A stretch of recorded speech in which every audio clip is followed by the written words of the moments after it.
Hello বন্ধুরা, সবাই কেমন আছো? সুরিশা ব্লগে তোমাদের সবাইকে ওয়েলকাম। আজকে একটা নতুন ব্লগ নিয়ে এসেছি তোমাদের সামনে। তো এখন বাজে সকাল 8টা। তো এখন যাব আমি রায়গঞ্জে। শরীরটা কয়েকদিন ধরে ভালো ছিল না, সেই জন্য ডাক্তার দেখাতে। অনলাইন থেকে যে ড্রেসটা নিয়েছি, এইটা হলো সেই ড্রেসটা, যেটার শর্ট ভিডিও কিন্তু আমি আমার ইউটিউব চ্যানেলে কিন্তু দিয়েছিলাম। তো যেহেতু ভোট, সেই জন্য কিন্তু গাড়ি সেরকম একটা চলছে না, সেই জন্য কিন্তু আমরা টোটো রিজার্ভ করে চলে যাব রায়গঞ্জে। তো আমরা কিন্তু টোটোতে উঠে পড়েছি। মিনিমাম যেতে কিন্তু 1 ঘন্টা প্রায় লাগবে। রাস্তার আশেপাশে দেখো ধান লাগানো আছে, কয়েকদিন পরে কিন্তু এই ধান কাটা কিন্তু আমাদের এদিকে শুরু হয়ে যাবে। এর থেকে কিন্তু গ্রামের সবচেয়ে ভালো, প্রত্যেকটা সিজনে কিন্তু আমরা বুঝতে পারি যে কখন কি হবে। আর শহরে থাকলে কিন্তু সেই সব কিন্তু বোঝাই যায় না। আর এই পুকুরের মধ্যে দেখো কচুরিপানার ফুল ধরেছে, কতটা সুন্দর লাগছে। এখন কিন্তু আমরা প্রায় কিন্তু রূপাহারের কাছে চলে এসেছি। এটা কিন্তু রূপাহারের নতুন রাস্তা। তো রায়গঞ্জে কিন্তু আমরা পৌঁছে গিয়েছি উকিলপাড়াতেই কিন্তু ডাক্তার বসে, সেখানে আমাদের কিন্তু ডাক্তার দেখানো হয়ে গিয়েছে।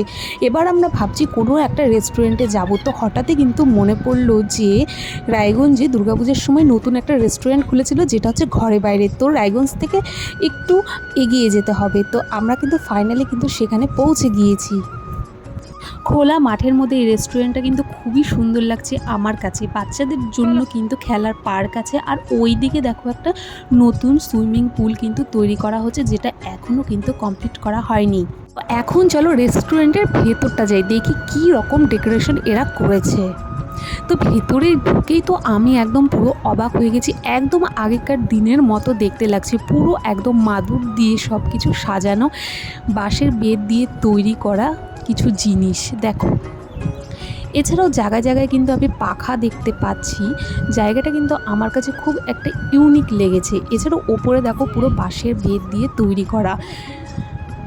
রেস্টুরেন্টের ভেতরে দুই দিকে বসার জায়গা আছে, একটা এসি একটা নন এসি। তো আমরা কিন্তু নন এসি কিন্তু বেছে নিয়েছিলাম। রেস্টুরেন্টের ভেতরটা কিন্তু খুবই পরিষ্কার পরিচ্ছন্ন ছিল। আর আমরা যেহেতু দুপুরের দিকে গিয়েছিলাম, সেই জন্য একদমই নিরিবিলি ছিল, যেটা আমার কাছে সবচেয়ে ভালো লেগেছে।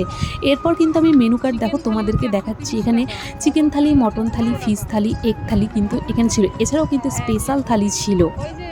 তোমরা এই মেনু কার্ডের মধ্যে কিন্তু বিভিন্ন ধরনের খাবারের আইটেম কিন্তু পেয়ে যাবে। আমরা যেহেতু দুপুরবেলা গিয়েছিলাম, মাছ মাংস বাইরে খুব একটা পছন্দ করি না, সেই জন্য কিন্তু আমরা কিন্তু সাধারণ বাঙালি থালি কিন্তু অর্ডার করেছিলাম, যেটার দাম ছিল মাত্র 70 টাকা। আমরা কিন্তু এখানে মা, আমি, দিদা আর একটা দাদা গিয়েছিলাম। তো দাদাকে বলছিলাম বলো কি কি দিয়েছে, সেগুলোর নামগুলো বলো। চাটনি চাটনি দিয়েছে,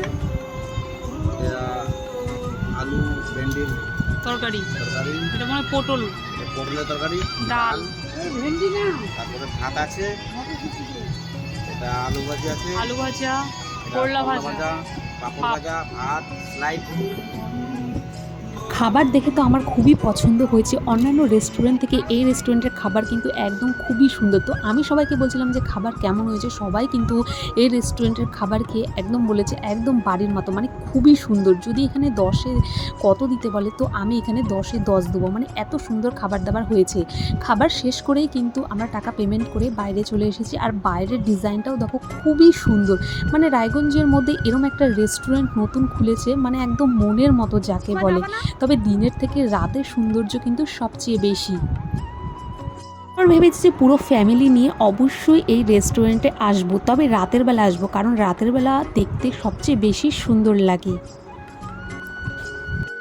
আমি বাইরে থাকি, সেই জন্য কিন্তু একটা ইচ্ছা ছিল যে এই ঘরবাড়ির রেস্টুরেন্টটাতে একদিন আসবো। তো সত্যি বলতে আজকে মনের ইচ্ছা পূরণ হয়েছে। আর একদম মনের মতো এই রেস্টুরেন্টটা, মানে আমার কাছে খুবই ভালো লাগছে। আপনারা যদি আসতে চান, অবশ্যই একবার হলেও কিন্তু এই রেস্টুরেন্টে ঘুরে যেতে পারেন। একদম খুবই আপনাদের ভালো লাগবে। তো আমার ভিডিও যদি ভালো লাগে, অবশ্যই চ্যানেলটিকে সাবস্ক্রাইব করে দিও এবং লাইক কমেন্ট শেয়ার করতে কিন্তু একদমই ভুলবে না। তো নতুন কোনো ভিডিও নিয়ে আবার আসবো তোমাদের সামনে। ততক্ষণের জন্য টাটা।